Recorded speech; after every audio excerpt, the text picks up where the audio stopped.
All right, let's do Slido.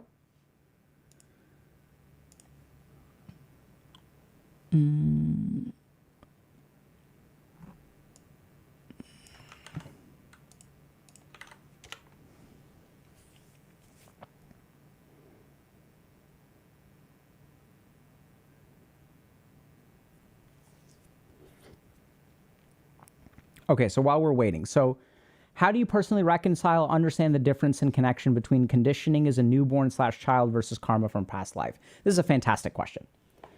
So I think here's my take on it, okay? So I think if we look at like the host of your things like phobias, so we know from the development of things like phobias that they can certainly come from traumatic experiences. Okay, so we know that like how phobia forms. So if I get like traumatized by a spider, I will have a phobia of spiders there on out. We consistently know the mechanism through which a phobia is formed. Sometimes people exist who have phobias without a trauma. So then the question becomes, hold on a second, right? So does this mean that phobias can now come outside of a second mechanism, or that it is the same mechanism? It is just from a past life, right? So the trauma just happened in a place that we cannot detect it. And there's even like genetic evidence of this. So if we look at things like instinct, right? So there could be a really interesting parallel between karma, past lives, and whatever, and genetics. Because we know that, for example, mammals have an instinctive fear of snakes. So we have an emotional reaction. We have a learning that is baked into our genes. Some of these studies on epigenetic memory, which I think are kind of like, you know, not quite there yet, are really interesting. But we know we can inherit memories. That's already been proven. Instinct is what's inherited memory. That's what instinct is. We have all these kinds of things. An instinctive fear of the dark, an instinctive fear of this. So what is this? How did that happen? That means that an ancestral organism had some kind of experience that got wired down and carried forward into a new life. That's it. Right? So that there may be a really interesting scientific perspective on reincarnation, which is simply that it's, I don't know if this kind of makes sense, but I don't know if y'all have heard this perspective that, you know, human beings produce sperm and eggs, right? So we produce egg cells and things like that. And then those create new organisms. So the organism creates sperm and eggs, and then those grow up into new organisms. The other way you could look at it is the sperm and the egg creates an organism, and then creates another organism, and then creates the other organism. And the real unit of life is the sperm and the egg. It's not the organism. The organism is just the vehicle for sperm and eggs. So am I a vehicle for sperm, or is sperm a vehicle for me? So you can kind of look at it both ways. And it may be very simply that these yogis figured out how to tap into their genetic memory in a more like overt way. And then they said, this happened to me. Now let's stop for a second. We say, but that didn't happen to you. Well, that depends. How do you define you? Are you this body, or are you this set of genes? Because shit, if you're this set of genes, it absolutely happened to you like 1,000 years ago. That's how the genes got formed. That's how they got wired. Right? So there's an angle to this that's very interesting, very scientific, and very so common sense that people don't even realize it. Does that make sense? Is you your genetic material, or is it this particular incarnation of your genetic material? Okay, let's look at questions.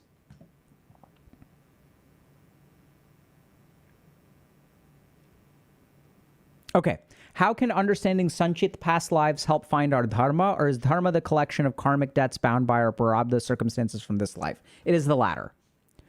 So dharma is determined by this life, and prarabdha is in this life. So I wouldn't go trying to solve a dharma. This is like, here's the example I would give you. So if I'm in this game, let's say I queue up for a game of Dota, and I look at some replay, do I want to, when I click my mouse with my ring finger, right? We want to use the ring finger. When I click my mouse, am I clicking my mouse to react to what happened in the past game, or am I clicking my mouse to react to what happened to this game? It's silly. Like, I can't play the last game in this game. I have to play this game in this game. So dharma, as I understand it, right, as we generally speaking understand it, is bound by this life. There are some dharmas that transcend this life, but generally speaking, your dharma is going to come from this life. So this is the game that you queued into.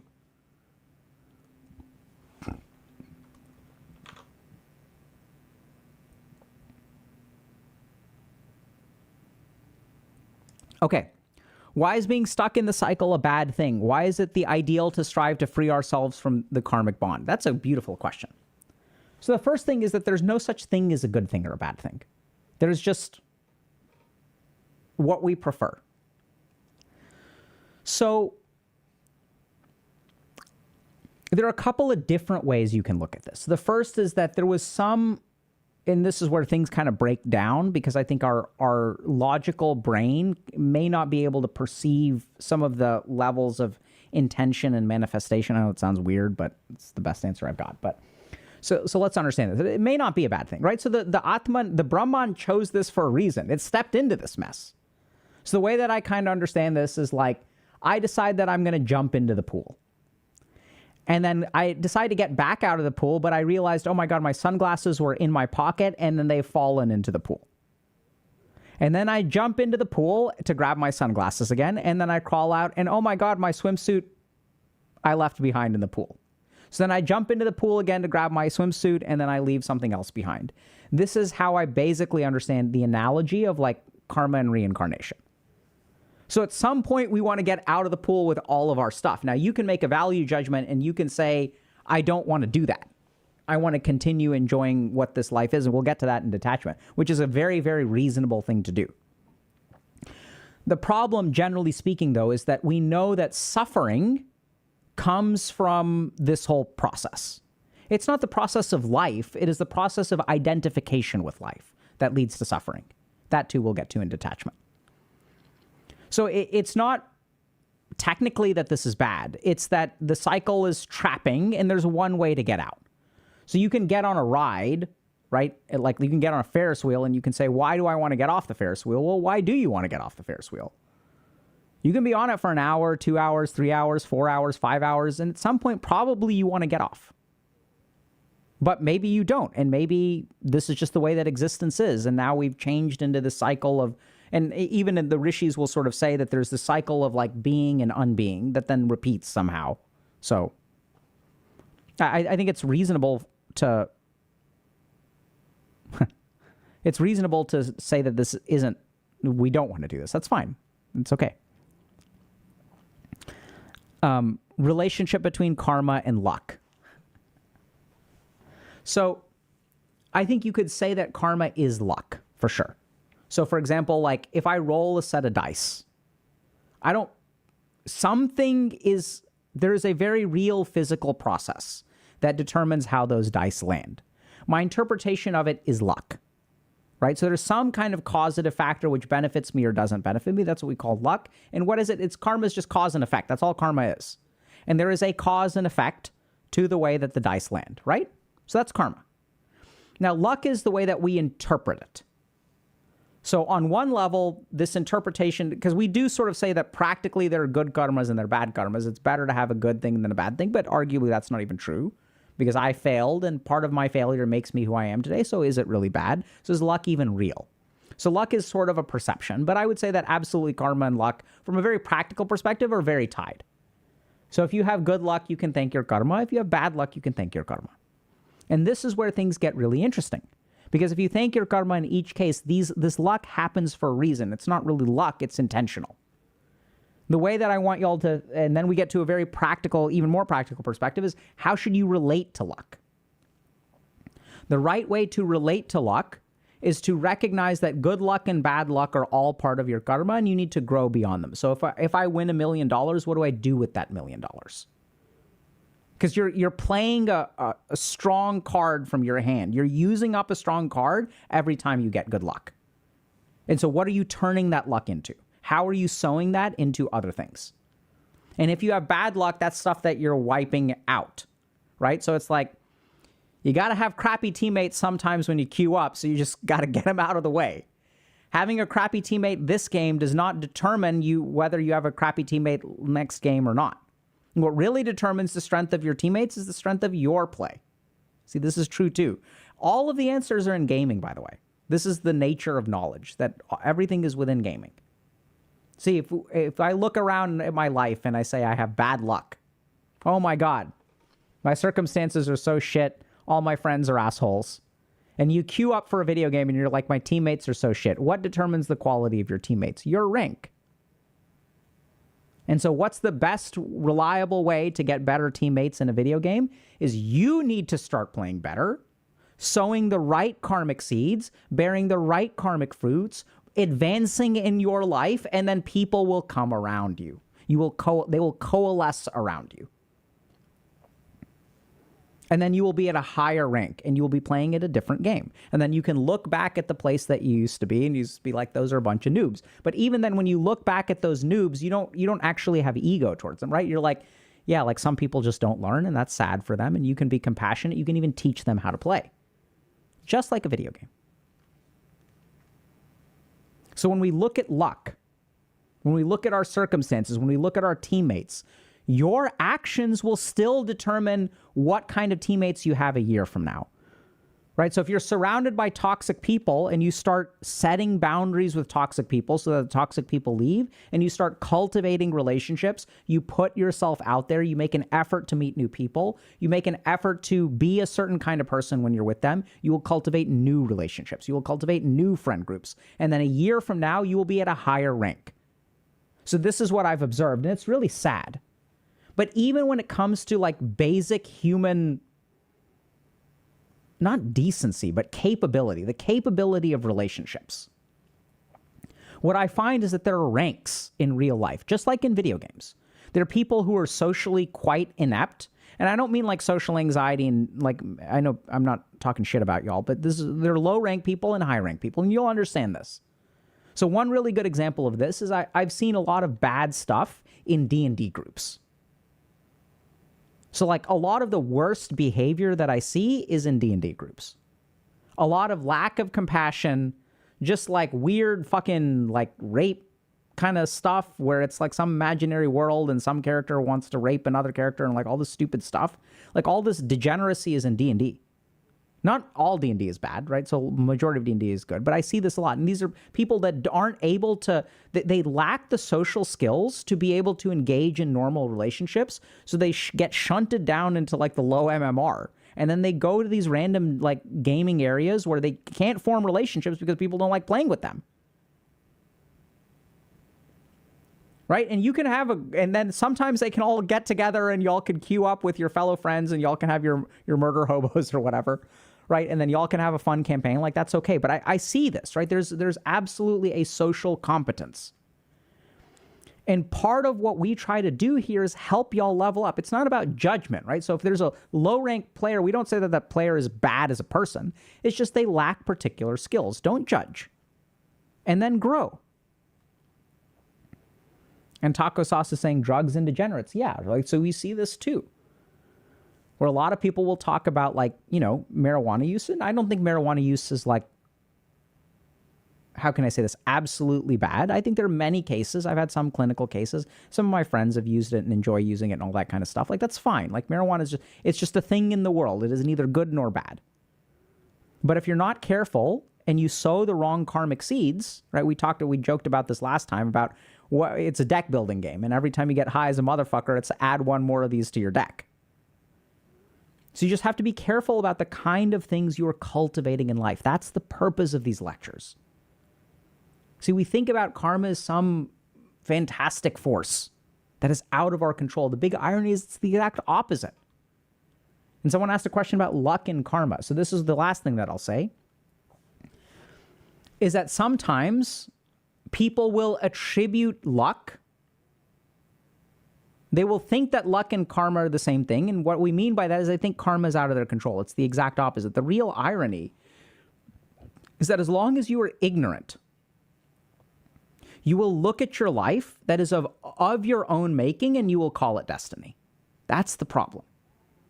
See, if you don't understand the impact that you have, and we see this once again in gaming, all the answers are in gaming. This is my karma. See, I played all these games. Look at the value. See, if I'm a low rank player and I look at a game and I say, oh my God, I keep losing, I keep losing, I keep losing. Why do I keep losing? Because I don't understand why I'm losing. I say I have bad teammates. I'm unlucky. This person feeds. This person sucks. This person can't hit a skill shot for their life. And I go on blaming, and I say, why did I lose these games? I have terrible luck. It's not luck. It's karma. You are in way more control. Right? So this is the real tragedy. And what I really want y'all to understand is all this mystical crap is true, but that's not where your focus should be. Your focus should be look at your life today, see what your life demands of you, and give what you can give. Move things in the right direction. You know what the right direction is. And oftentimes, the other thing that I want to emphasize is that people will say, I don't know what the right direction is. I don't know if I should major in A or B. Should I study this in college or should I study this in college? And one way that you can do it is you're just going to, if you don't know what the answer is, if you don't have a good answer, then accept that and say, just pick one, just flip a coin. And then do the best that you can in it. And a year from now, you will have more information. You can always switch. But then it'll cost me a year. So be it. You can't see the future. You don't know if this is the right decision or the wrong decision. That's why you're paralyzed. If you knew what the right decision was, you'd pick. This is your karma. There's some amount of indecisiveness, but you can even grow from that. How am I going to deal with facing things that I don't know? And so by all means, do some research, do some investigation, talk to people, get people's advice, and then make your decision. And then if you need to change it, change it. And that is an amazing skill. See, so many of us are paralyzed because we don't know what to do. All right?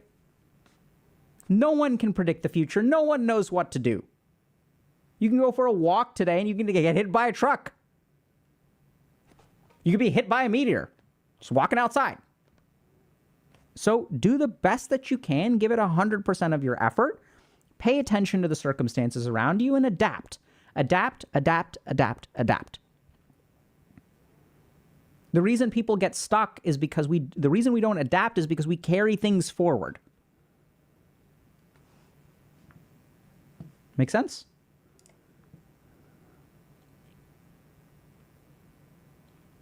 Given current AI development, can machines have consciousness like us? Short answer is I don't know. Let's take a couple long answers, okay? So when you say like us, silly. You know what your consciousness is like. Do you know what my consciousness is like? Right, so this is a age-old problem for philosophers. Is the red that I see the red that you see, or is it flipped? Is my red actually blue? Do you perceive my red as blue? No one knows. So let's just stop for a second.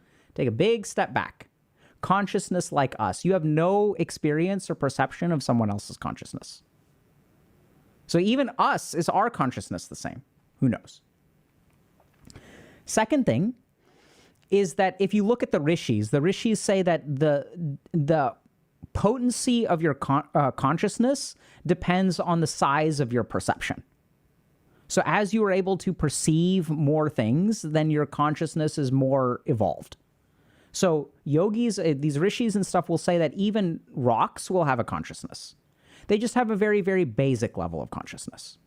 So if we were to say that consciousness goes from 0 to, let's say, 7, 0 is no sense organs.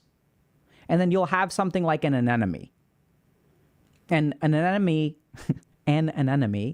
has some very basic perception, but it doesn't have sight, it doesn't have sound, it has some kind of like basic chemical perception. So its consciousness is quite low, but is beyond a rock because it can perceive something. And then you have things like plants.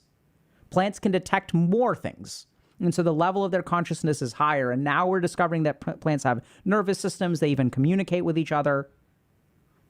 And then we have things that are more gross organisms like reptile, or let's have fish, right? So fish have most of the same sensory organs that we do, but they're still, their sensory organs are in some ways primitive.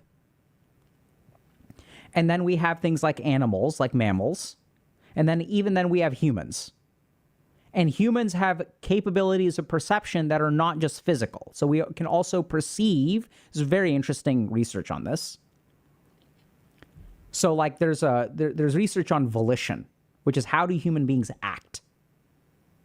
And one of the really interesting discoveries from volitional research is that we have perceptions that are internal, right? So you are aware that you are feeling an emotion.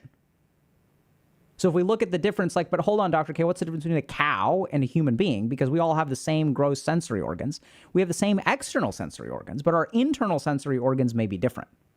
We don't know if a cow is able to reflect upon its emotional experience the way that a human being is. So this is why we say it goes 0 to 7.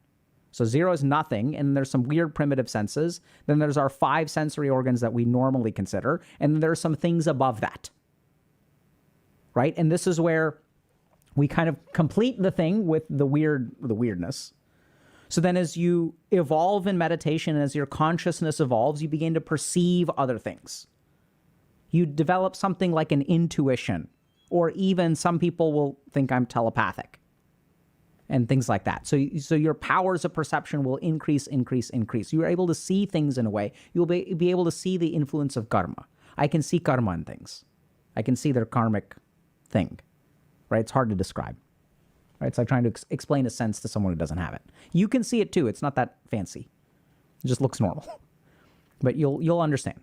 You just have to continue evolving, and then your ability to perceive increases, and then your consciousness increases. So I think AI will be no different. But right now, I don't know that AI can perceive. It can compute, but I don't know that it can perceive.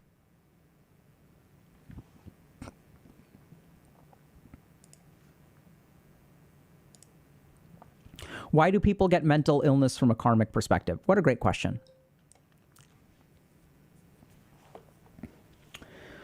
So this is, once again, this is actually a pretty simple answer. So the first thing that we know is that we have things like PTSD, right? So what we know is that some mental illness is very clearly karmic. And by very clearly karmic, I mean we can track things to a particular event, like some sort of traumatic event that rewires your physiology, changes the way that you think, changes the way that you experience emotion, and then this results in what we call mental illness. Very simple. We know that the cause and effect.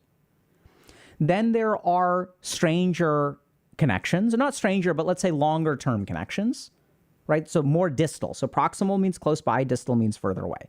So we have distal causes as well, which is also karmic. So we know, for example, that using marijuana during your teenage years alters the composition of your nucleus accumbens, alters the sensitivity of your dopamine reward structures to be more sensitive to other kinds of substances. So we know that there is a karmic impact. If I use marijuana with a developing brain, I will be more vulnerable to addictions later in life. This we've proven. Then now we also have some of these other abstract diseases, like major depressive disorder, potentially bipolar disorder, but probably more like MDD, where we know that the number of adverse childhood experiences, which are not like discrete traumas, but even things like moving around or getting bullied or having your parents get divorced, the more of these things are in your past, the more likely you are to have a mood disorder as an adult. So if we look at karma, what is karma? Cause and effect. We've gleaned out a lot of these cause and effects. And then we can also say that there's cause and effect at the genetic level. So we know that there's this particular a serotonin transporter, which is shorter. And little shouty makes you more prone to depression. So that can be tracked all the way back to your genetics, which is also your karma. Right? That's what you inherit before you were born. That came from your parents. And then the last consideration, so now what we've managed to do is our understanding of science has developed. We've seen more of the causes of mental illness. And the last consideration is the thing that I mentioned earlier, which is like phobias. So sometimes we'll have the case of a phobia from someone who has not had a trauma, who clearly has something like PTSD, but has had no trauma. So I see this a lot in my patients who have been diagnosed with generalized anxiety disorder. Highest number of patients that I've done some kind of weird past life stuff with is generalized anxiety disorder. And my understanding of it is it's basically trauma, right? Which is not anything crazy. So even when you have patients, like evidence-based psychotherapy says, when you have a patient with GAD, you still talk about their childhood and their traumatic experiences. It wasn't a discrete traumatic experience. And this is where also from a clinical standpoint, there's some kind of emotional energy there. This is nothing crazy, and I don't impose my religious beliefs or anything like that. I go through proper informed consent process. Hey, let's just talk about whatever you're feeling. Who the fuck cares whether it happened or not? Let's just treat it as if it's real, because the emotional energy is real. You're feeling it, right? So that's what we're going to focus on. And then I have no way of knowing whether this actually happened to them or not, right? And we'll even talk about that. We'll admit that. We're not saying that this is happening or didn't happen. We don't know. But the experience of it feels real to you, and that's what we're going to focus on. So karma has everything to do with mental illness, but this is where a lot of people get messed up. Because they think, oh, it is my karma to be mentally ill. That's true, yes and no. See, your prarabdha is the hand that you're dealt when you're born. And you don't control what your adverse childhood experiences were when you're a kid, right? So you don't get to control whether your parents get divorced. But the destiny of your mental illness is also your karma, but not karma in the sense that you don't control it. It's the opposite. This is my overwhelming experience as a clinician. Right? This is why I do this work. Because it is my belief that you can alter your karma. That's the whole point. It's not just my belief. This is what the theory says. This is what science says. Everyone says this. Everyone thinks karma is destiny. It is, but you get to choose it. You get to decide, if I jump off of a cliff, I'm destined to fall. If I peek over the edge, I'm destined to be fine. So you control your karma. But is mental illness karma? 100%. Right? And we know this because we have people who are in sustained remission. We have people who have major depressive disorder. The majority of people who have major depressive disorder usually have one depressive episode. Not the majority. I think the plurality. I've seen some studies that show that. Right? So you can get better. If I didn't think y'all could get better, I wouldn't be here. That's what's so cool about psychiatry is people get better. In physical health too. The reason that psychiatry, everyone thinks about lifelong diagnoses is because we don't understand mental illness as well as we understand physical illness. We've spent so much time and energy and effort investigating medical illness. We've spent far less investigating mental illness. So it feels so much more permanent to us.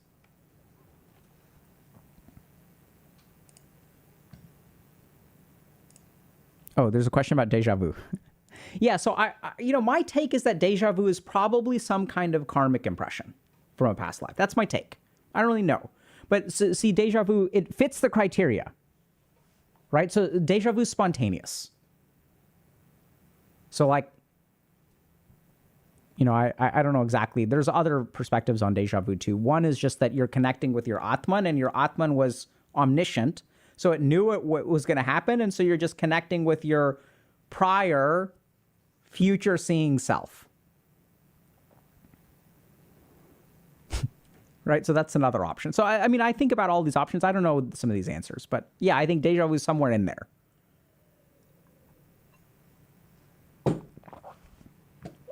All right. So we're at an hour and a half. We're going to go ahead and transition. Thank you all very much for your questions.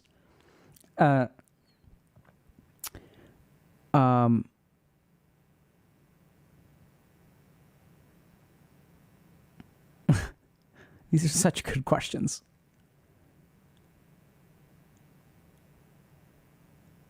Okay, we're going to try to do these quickly because these are too good to pass up. What is the point of resolving more karma if you're already content? So if you're content all the time, by all means, go for it. But life will even if you're content today, life will show you karma tomorrow. Your karma will change. You'll be presented with a different set of circumstances.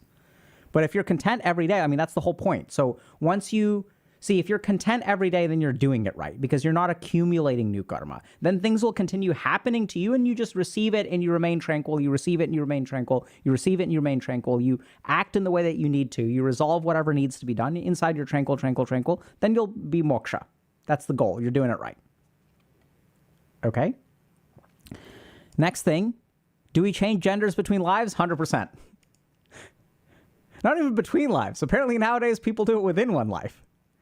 Can we reincarnate into things like animals, plants, or even rocks? Also 100%. I've been talking about the rishis, okay? This isn't science. But they say that you get through, one of the way that you slough off a lot of your bad karmas is by incarnating in all these things. And every once in a while, even being born as a human is like cashing out $10,000 worth of chips. This is why human birth is very important. Because most of the time you're like, it's like you get to go on vacation for 2 weeks out of the year and you slave away for the other 50 weeks out of the year.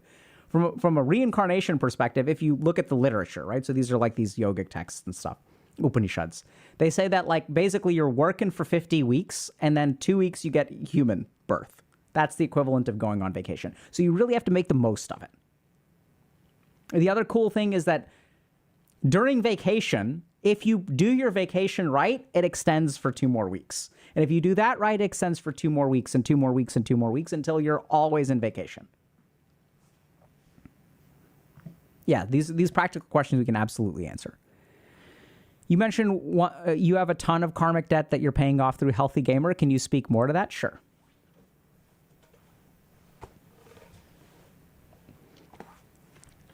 So it's so simple.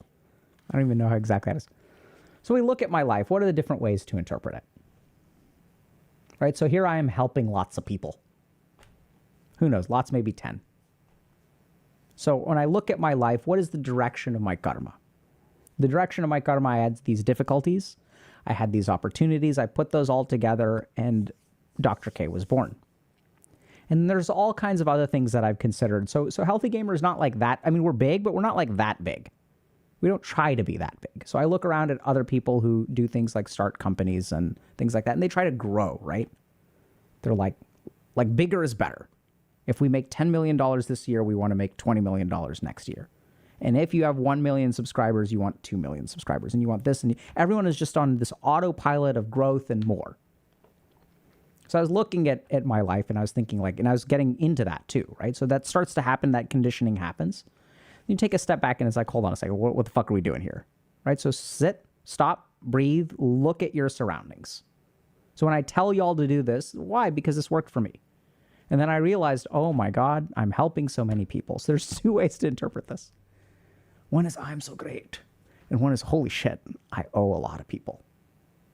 Right? So this karma, my Atman took this birth, gave me these circumstances and was like, all right, son, you got to do some lifting in this life. And so there's 1,000 people you have to help, but don't worry, I will spend a lot of our, spawn points on some decent stats and some decent circumstances. So I'll give you the tools that you need to be able to solve this problem. And when I look around at the world, what do I see? I see people who need help, bluntly. That's what's happening. Everyone's getting crushed. Dating is fucked. Economy is fucked. Housing is fucked. Careers are being stolen by AI. Mental health crisis. Once in a lifetime catastrophe happens every 5 years. 2007, 2008 economic crash, a couple of wars, COVID, more wars. Once in a lifetime, oh my God. Oh my God. I look at this and I'm like, what the fuck? How does this work?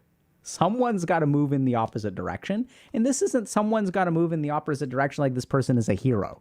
Right? I'm not a hero. It's just like this is the shit that needs to be done. This is no more noble or less noble than walking down the street. You see a piece of trash on the ground. You pick it up and you put it in the trash can. Same thing. You just do what the world demands of you. That's it. And since the world seems to be demanding a lot of me, how can I understand this? If I remove ego from the equation, if I remove Klishta from the equation, it just is what it is. The ground is parched, and there's the rain.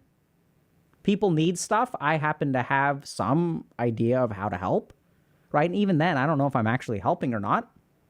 I'm just going to do what I can. That's how I view my life. And Healthy Gamer shows up, and y'all show up, and y'all ask more questions and more questions and more questions. So what's my karma? What's the world sending me? The world is sending me y'all, and y'all are sending me questions. I was going to stop at 1:30. And now I've gone for 7 more minutes. Why? because there's more questions. These are good questions. These are important questions. So in this moment, it's Friday. I've worked a long week. I'm going to take the rest of the day off, and I'm ready to have some fun. But what's more important? 7 minutes more fun for me or 7 minutes more questions for you? Y'all are more important. Very simple. Does this make sense? Because when I look at it, what difference does it make in the grand scheme of my life if I start playing a video game seven minutes earlier? I'm going to be dead. I'm going to be gone. I'm going to be forgotten. What difference does it make? Right? And this is where y'all say, oh, thank you. But y'all are still not getting it. This action should not be applauded. This action should be default. So it's fine to have gratitude. Like, gratitude is good. But, that gratitude should be to the universe. Gratitude should be to yourself. You're Atman for putting me in this place in time and getting my ass in gear. Right, so gratitude is good, but don't idolize or put me on a pedestal. And recognize, because here's the problem. The moment that y'all put me on a pedestal, that means you're beneath me. I don't want that. It sets you up for disappointment, and it sets me up for impossible expectations to meet. It's a lose-lose. It's glishta. No. Right? And so now we understand. So I see Nicholas Londono is saying, I love this perspective. And this is where I realize that. So now I want y'all to really understand this. 9 minutes ago, I had the option to stop. I had decided, okay, this is a 75-minute lecture. I should give a little bit more. So let me give 90 minutes instead of 75 minutes. Then I can have my fun. And in that moment, I looked up and there was a question. And I decided, let me answer this question. And now we get to this perspective. And now this is the reason that we had the lecture. This is a test of your karma and mine. Are we going to do what we thought we should do? Or are we going to do what needs to be done? Do y'all understand? One is glishta. One is the expectation that I carried into it. And one is what y'all created. And understand this too. That this is not me. This is us. This is karma. Because someone decided, someone could have not posted that question. Someone could have not posted the question before. What literally changed my mind was the pile of questions that I was like, these are too good to pass up. Literally, I said it to y'all. These are too good. We can't stop. So each person who added a question, each person who upvoted a question, y'all are all responsible. We've all come together for this moment. This is how karma works. All we have to do is go along for the ride. And what I want y'all to pay attention to is your impulses. See, y'all are sitting here learning about karma. It's going in your mind. You're listening to things. You're watching things. But you have these impulses, and y'all know what I mean. You don't have to ask the question, right? There's a tiny little impulse that's like, who the fuck cares? You can mentally check out a little bit. You could have alt-tabbed and watched something else. There are 1,000 different things that can keep you from asking that question because it's so insignificant.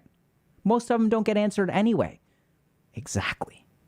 That's why it's a test of whether you're going to ask it or not.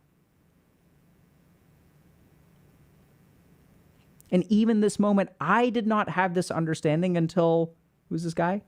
Nicholas Londono said something. And now I know, okay. Now the next time I teach, I'm going to be paying attention. Have I done the work? It's not about what I bring in. It's about, is the work done? Because we will know when the work is done. And now we know. You will feel it, hopefully. I feel it. I feel the work is done. This was incomplete. Even though it was 1:30, I opened up the thing and I looked for more questions because it's done. Now we're done. Do y'all feel the difference?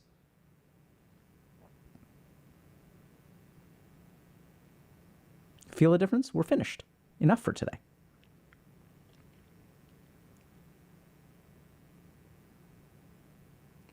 No background play for Mobile Gang. So that's to your karma. So if y'all understand, this is the crazy thing. See, we look at this example, and now I want y'all to really listen. Because we look at this random stuff, and we say, oh, this is random. If he went for 75 minutes, 90 minutes, 100 minutes, it's random. So every time y'all alt-tab, every single time you alt-tab, you open up a whole new track of karma. Anytime you take an action, you open up a whole new track of karma. And here you are going through your lives unconscious of all of the actions that you're taking. And then you wind up at a point where things feel very hard. But that's because everything has been pushed in that direction already. That's why it's hard. You keep on adding weight to the trash can, weight to the trash can, weight to the trash can. You try to pick the trash can up, it's too heavy to lift. That's because you've been adding to it. There's one last point that I'll make, and then we'll move on to the sponsorship stuff if you all want to stick around.